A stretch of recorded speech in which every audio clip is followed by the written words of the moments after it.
63606 में 3 का स्थानीय मान।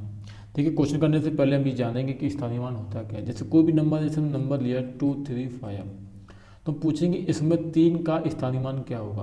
तो जहाँ पे ये रखा हुआ है बस उसकी जगह पे सेम वैसा रख दीजिए, और इसके पीछे जितने भी अंक हैं, जैसे यहाँ पर एक अंक है 5, ओनली 1 डिजिट है, तो उसके नीचे A0 लगा देंगे। अगर हम पूछें यहाँ पर 2 का स्थानीय मान बताइए, 2 का क्या है कि 2 के नीचे 2 लिख लीजिए, जितने भी अंक यहाँ पर हैं उतने यहाँ पर 0 लगा देंगे।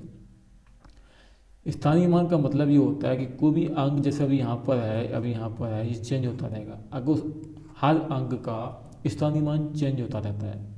जैसे अगर मैं बात करूँ कोई भी अंक, जैसे 235, एक अंक लिया हमने 2356, और मैं यहाँ पे पूछूँ कि इसमें बता दीजिए कि 2 का स्थानीय मान क्या होता है। तो हम देखेंगे 2 के बाद यहाँ पर 2 अंक हैं, तो हम 2 0 लगा देंगे। बट यहाँ पर हम देखेंगे कि 2 का स्थानीय मान आ गया, तो यहाँ पर 2 है, बट पीछे 3 अंक है, तो यहाँ पर 3 0 लगाएंगे। आप देखेंगे यहाँ पर 3 अंक दिए हुए हैं, 1 2 3, तो हम 3 0 लगा देंगे। आपने देखा कि अंक तो सेम ही है, यहाँ पे भी 2 है, यहाँ भी 2 है, पर दोनों के स्थानीय मान चेंज हो रहे हैं। स्थान का मतलब ये है, जैसे कि अगर अभी आप घर पे बैठे होंगे, जहाँ भी आप बैठे हैं, इस मोबाइल को, इस वीडियो को अगर देख रहे हैं, मान लो कि अभी आप इस रूम में बैठे हुए हैं, आप देखेंगे 5 मिनट के बाद या 1 घंटे के बाद, 2 घंटे के बाद आप क्या होंगे, अपने रूम से बाहर निकलेंगे, अपने घर के बाहर निकलेंगे, मान लो अपने गली में गए, तो क्या हुआ, आपका स्थान चेंज हो रहा है। जब आपका चेंज स्थान हो रहा है, इसका मतलब ये है कि अंकों का भी स्थान चेंज होता रहता है।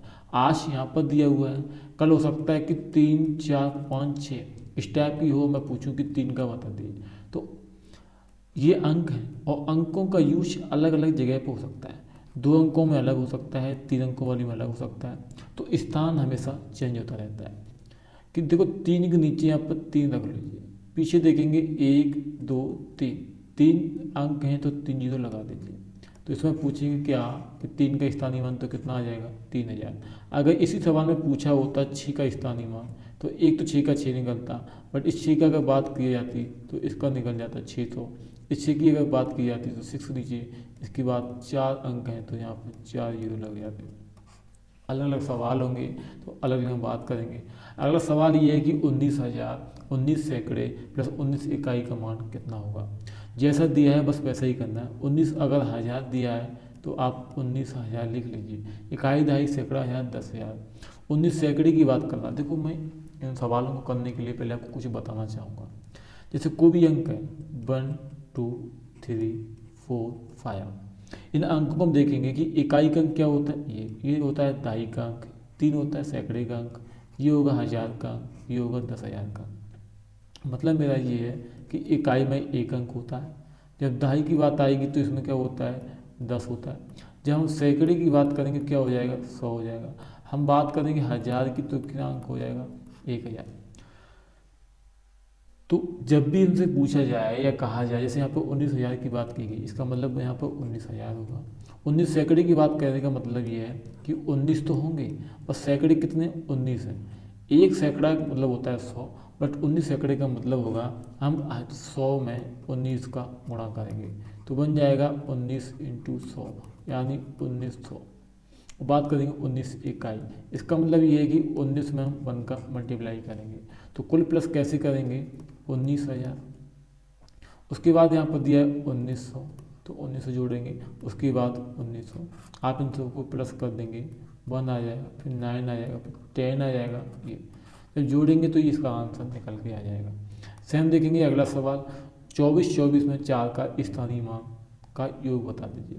तो हम देखेंगे, पहले इस सवाल को देखिए। सवाल है 2 4 2 4। इसमें पूछा है कि 4 का जो स्थानीय मान हो उनका योग। पहले तो ये देखो कि इस सवाल में 4 जो है ना वो 2 जगह दिया हुआ है। एक तो दिया हुआ है इकाई के अंक पे, और एक दिया हुआ है सैकड़े पे। तो इकाई वाले का जब स्थानीय मान देखेंगे तो 4 आएगा।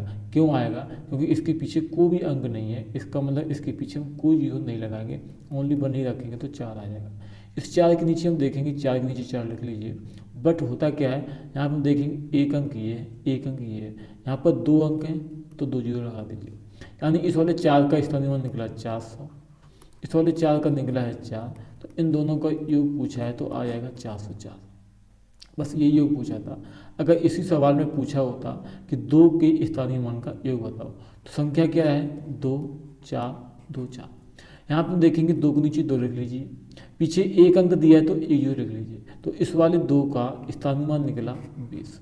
अब इस वाले 2 की अगर बात की जाए तो इस वाले 2 के ऊपर 2 लिख लीजिए, पीछे 3 अंक हैं तो 3 जीरो लिख लीजिए, यानी 2000 प्लस के यहाँ पे 20 है तो यहाँ पे 20 कर लीजिए, यानी इसका आंसर आता 2020। स्थानीय मान का मतलब ये होता है जिस स्थान पर वो होता है उसके ऊपर वही अंक लिख लीजिए और उसके पीछे जितने भी अंक हों 2 3 4 5 वो आप लगा सकते हैं। इसी के लिए अगले सवाल पे चलते हैं। ये सवाल है 2 3 4 5 में 3 का स्थानीय मान तथा जातीय मान में अंतर। देखो अभी तो हमने पढ़ा था सिर्फ स्थानीय मान, अब मैं बात करता हूँ जातीय मान कि जातीय मान क्या होता है। देखिए जातीय मान की आपको बात करें पहले तो जातीय मान को कभी कभी हम बोलते हैं अंकीय मान, कभी कभी हम बोलते हैं अंकीय मान, अंकीय मान, और कभी कभी हम इसे अंग्रेजी में बोलते हैं फेस वैल्यू, फेस वैल्यू। इस जातीय मान को हम अंग्रेजी में बोलते हैं फेस वैल्यू। फेस वैल्यू से क्या होता है, ज़्यादा आसान हो जाता है, हम इस चीज़ को भूलेंगे नहीं, कभी भी किसी भी चीज़ का फेस बदलता नहीं है। अभी आपका प्रेजेंट टाइम पे जो भी फेस होगा, मान लो कि कोई भी फिजिकली प्रॉब्लम नहीं होती है, लेकिन आपका चेहरा जो अभी है ये लाइफ टाइम हमेशा रहेगा। ऐसे जो भी अंक होता है वो कभी बदलता नहीं है। 2 का अगर पूछा जाए जातीय मान तो 2 होगा, 3 का देखा जाए तो 3 होगा, 4 का पूछा जाए तो 4 होगा, 5 का पूछा जाए तो 5 होगा। मैं ये कहूँ कि 1000 का जातीय मान बताओ तो 1000 का जातीय मान 1000 होगा। 2000 का अगर पूछूँ तो 2000 का 2000 होगा। यानी कहने का मतलब मेरा ये है कि जो संख्या जितनी होती है उसका जातीय मान भी उतना ही होता है। जातीय मान कभी बदलता नहीं है, बट स्थानीय मान चेंज होता रहता है। हम इस क्वेश्चन पे आते हैं। ये क्वेश्चन क्या है, इस क्वेश्चन की बात अगर की जाए, इस सवाल में दिया है कि 2 3 4 5 में 3 का स्थानीय मान। तो देखो 3 का स्थानीय मान पहले निकालते हैं कि 3 का स्थानीय मान क्या है। संख्या है 2 3 4 5, 3 के नीचे 3 लिख लीजिए, पीछे 2 जीरो हैं, लगाना पड़ेगा। क्यों लगाना पड़ेगा, क्योंकि यहाँ पर पीछे 2 अंक हैं, जितने अंक होते हैं उतने जीरो लगाना पड़ता है। ये 3 का स्थानीय मान। अगर हमसे पूछा जाता ओनली स्थानीय मान तो 3 का स्थानीय मान आता 300, बट इसमें पूछा है जातीय मान भी बताइए, तो 3 का जातीय मान कितना हो जाएगा, 3 का जातीय मान 3 होगा। अब इन दोनों का अंतर पूछा है तो 300 में से अगर हम 3 घटाएंगे तो इसका आंसर आएगा 270। देखो एक बात हमेशा ध्यान रखना है मेरी कि कभी भी जातीय मान चेंज नहीं होता है, नेवर चेंज। फेस वैल्यू कभी चेंज नहीं होती है, स्थानीय मान चेंज होता रहता है। अगर इसी संख्या में ये 3 यहाँ ना होकर यहाँ पर होता, अगर ये संख्या ये बनी होती 3 2 4 5, तो इसी में 3 का स्थानीय मान 3000 हो जाता। इसी के लिए अब बढ़ते हैं आगे क्वेश्चन पे। फिर सवाल आया है 12 इकाई 12 दहाई 12000। इसका मतलब ये अगर 12 इकाई की बात की जाए तो 1 का गुणा कर दो, 12 दहाई की अगर बात की जाए तो 12 में हम 10 का गुणा कर देंगे, 120 हो जाएंगे। 12000 की बात की जाए तो 12 में 1000 का गुणा कर दो तो आंसर आ जाएगा 12000। अब इन तीनों को बस प्लस कर देना है, 12000 प्लस 120 प्लस की 12।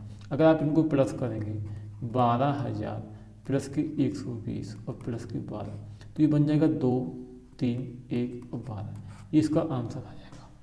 अब बढ़ते हैं अगले क्वेश्चन पे। ये अगला क्वेश्चन क्या है, एक संतरे का मूल्य 2.5 रुपये है तो 3.5 दर्जन संतरों का मूल्य क्या होगा। देखिए एक संतरे का मूल्य रखा है 2.5 और पूछा है 3.5 दर्जन। देखो एक दर्जन बराबर क्या होता है, एक दर्जन में होते हैं 12 और पूछा है 3.5 दर्जन। इसका मतलब कि 3 दर्जन में कितने हो जाएंगे, अगर मैं 12 का गुणा अगर 3 में करेंगे तो 12 36 हो जाएंगे। एक दर्जन में संख्या होती है 12, 3 दर्जन में हो जाएगी 36 क्योंकि हम 3 का गुणा करेंगे। बट इसमें आधा दर्जन और है, अगर एक दर्जन में 12 है तो अगर 1/2 मतलब आधी की बात करेंगे तो 6 हो जाएगा। तो कुल कितने बन जाएंगे, 36 प्लस के 6 यानी 42 बन जाएंगे। तो आइए 42 संतरे हो गए, पर एक संतरे का मूल्य दे रखा है 2.5, तो 42 का कितना होगा, हम 2.5 का गुणा कर देंगे तो 42 में जब हम 2.5 का गुणा करेंगे तो 25 दूनी 50, ऊपर 5 आ जाएगा, 25 चौगु 100 और 5 105 हो जाएगा। एक के बाद यहाँ पे पॉइंट लगा तो आप पॉइंट लगा देंगे, इसका आंसर आ जाएगा 105। देखो इस सवाल में मैं कुछ चीज़ें आपको बताना चाहूँगा। इसे मल्टीप्लाई जब भी किया जाए इस टाइप की संख्याओं का, जैसे पॉइंटों वाली संख्याओं का जब भी गुणा किया जाए, जैसे कि 2.5 में अगर 10 का गुणा करें तो इसका आप आंसर क्या करेंगे, सीधा 25 मारेंगे।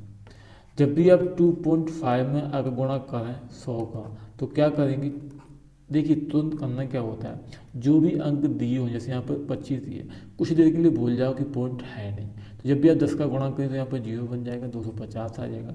एक अंक के बाद यहाँ पर पॉइंट लगा हुआ है तो एक अंक के यहाँ पर पॉइंट लगा दीजिए, 25 हो जाएगा।